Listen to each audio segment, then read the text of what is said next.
to Eternal Manna, the daily devotional broadcast of Grace Gospel Church. Today, we are going to look at Psalm 55. It's a fairly long psalm, but the moment I say Psalm 55, for many of you, there are two verses that would leap out of this psalm. Verse 17 and verse 22. Verse 22, in fact, is one of the most precious verses in the entire Bible. But you've got to be patient. We'll come to it.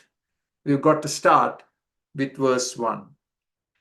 Now, what title can we give to this psalm, Psalm 55? And I found a title from verse 8, The Tempest and the Storm. That's what it says in verse 8. The tempest and the storm. Very appropriate title for Psalm 55.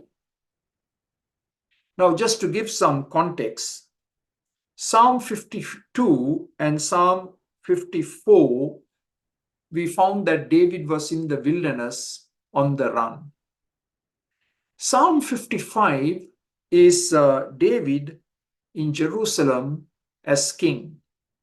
Saul is dead, and David is now on the throne.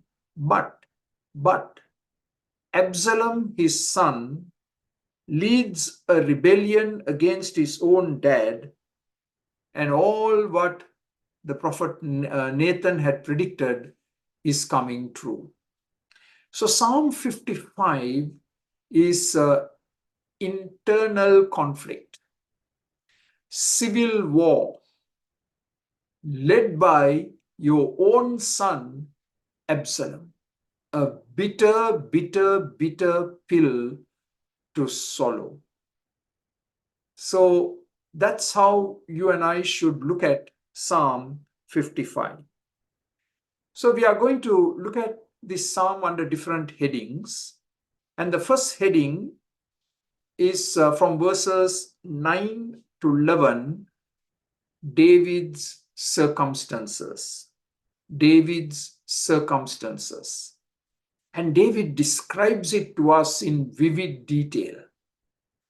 Verse 9 says, there is violence and strife in the city.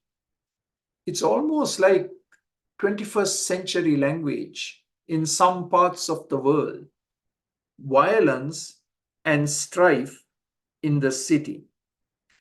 Verse 10, David says, daily, day and night, enemy forces are prowling on the walls of Jerusalem. Now, you know, in those days, the security of a city was in its walls.